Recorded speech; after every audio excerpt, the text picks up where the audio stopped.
This month on the movie reviews, we're going a bit old school. We're going to have a look at two old movies that were actually released before me. The Devil Rides Out, which if I remember correctly, is 1968, and Simon, King of the Witches, which was actually released the year I was born, but a few months before. So yeah, they're both older than me. All right, so let's get into that.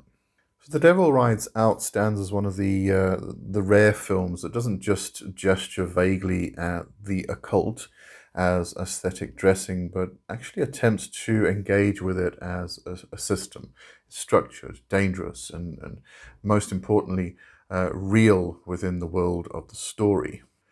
Adapted from the novel of or by Dennis Wheatley and brought to the screen by Terence Fisher of Hammer Film Productions fame, the film operates less like a typical horror story and more like a dramatized magical conflict between initiates of opposing currents. At the center of the film is the Duc de Richelieu, played with commanding authority, as always, by Christopher Lee. What makes his portrayal so compelling from an occult perspective is that he doesn't behave like a skeptic stumbling into darkness. He is already a practitioner.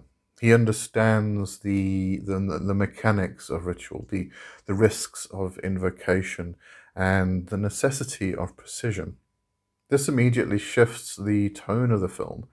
Instead of what is happening, the question becomes, can it be contained? And that distinction is crucial because it reflects an initiatory worldview rather than a mundane one. The opposing force, led by Mokata, or played by Charles Gray, represents a fully formed Black Lodge archetype, not in a vague moralistic sense, but as an organized current of will, hierarchy, and initiation. The film's depiction of the cult is one of its strongest occult elements.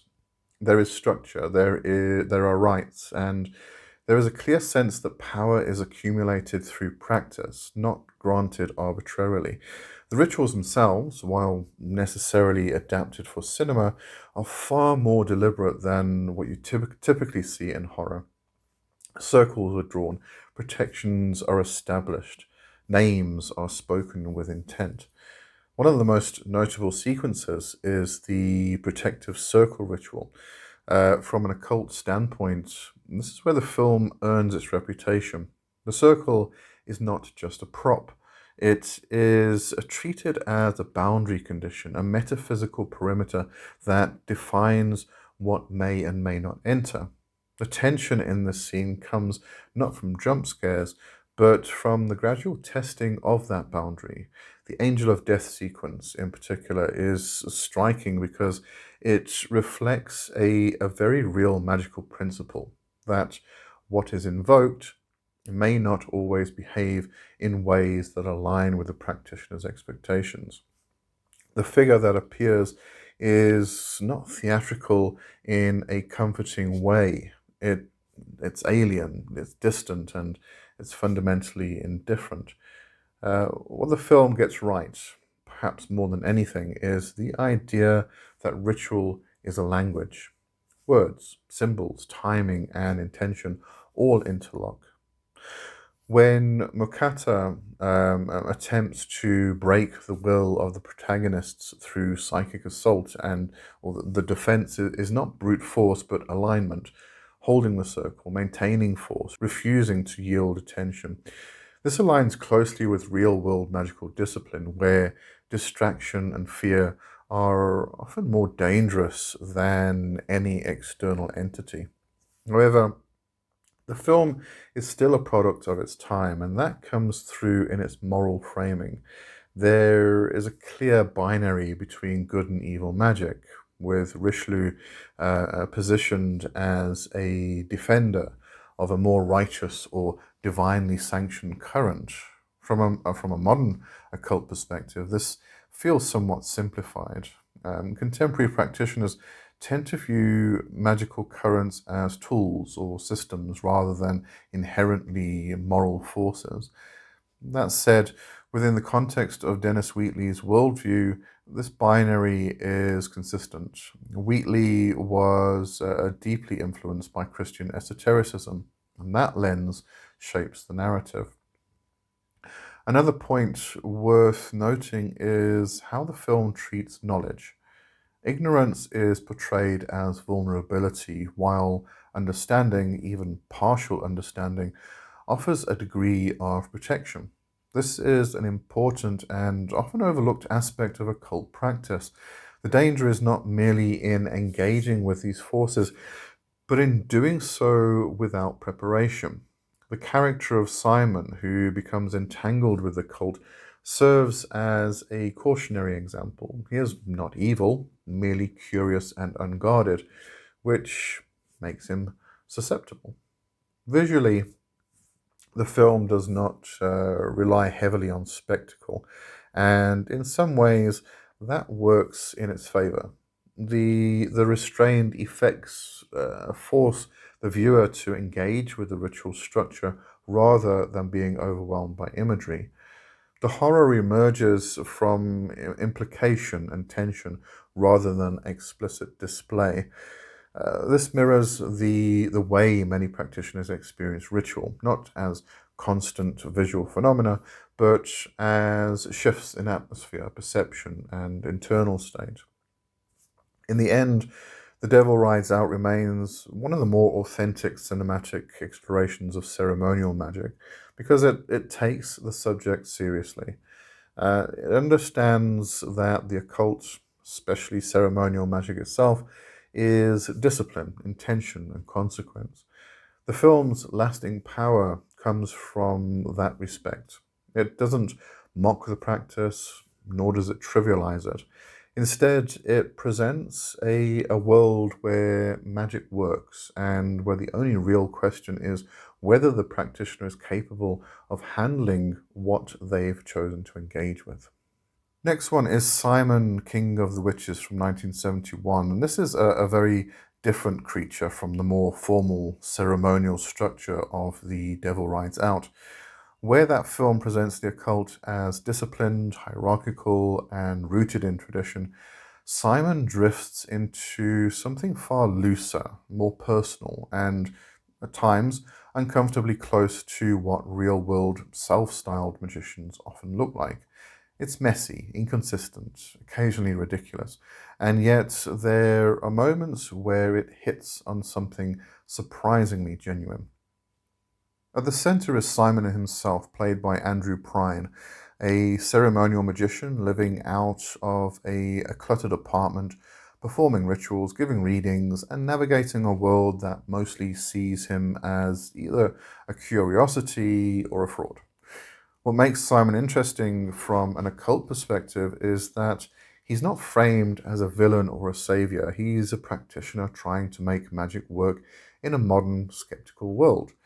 That alone sets the tone. This isn't about secret lodges or ancient lineages. It's about an individual building a system from fragments. The film draws loosely on the real-life figure Simon Magus, though more in name and archetype than in direct adaptation. Instead, what you get is a kind of 1970s occult collage. Bits of Aleister Crowley, elements of folk magic, ceremonial ritual, astrology, and a strong undercurrent of countercultural spirituality. It reflects a time when occultism was bleeding into popular culture, stripped of some of its formal structures and reassembled into something more individualistic. From a technical standpoint, the rituals in Simon King of the Witches are inconsistent, but not entirely without merit. There are moments where you see the bones of real practice, use of sigils, invocations, altered states of consciousness, but they're often presented in a way that feels improvised rather than methodical. Simon himself embodies this. He has knowledge, but not always discipline. He understands that will and belief shape outcomes, but he lacks the grounding that more traditional systems emphasize.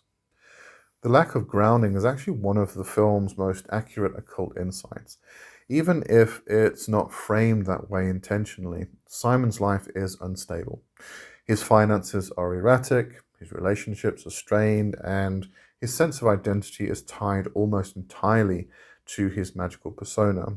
This reflects a real risk within magical practice.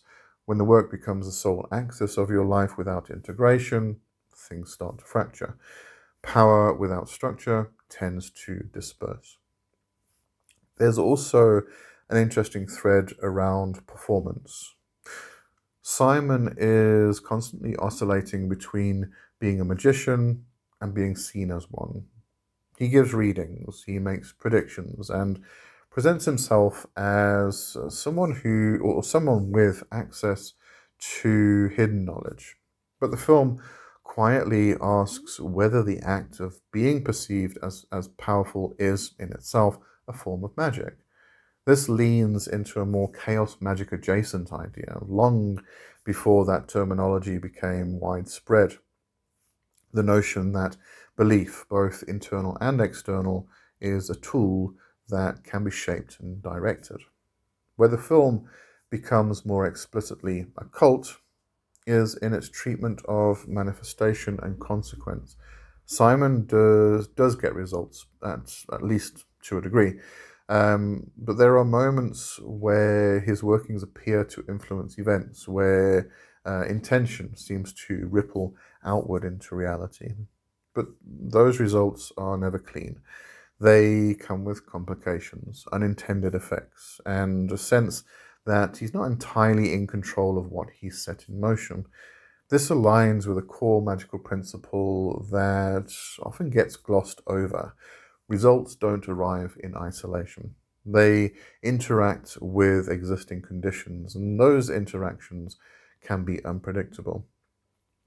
The film's tone, however, can undermine its deeper elements. There's a layer of camp and low budget execution that makes it easy to dismiss on the surface.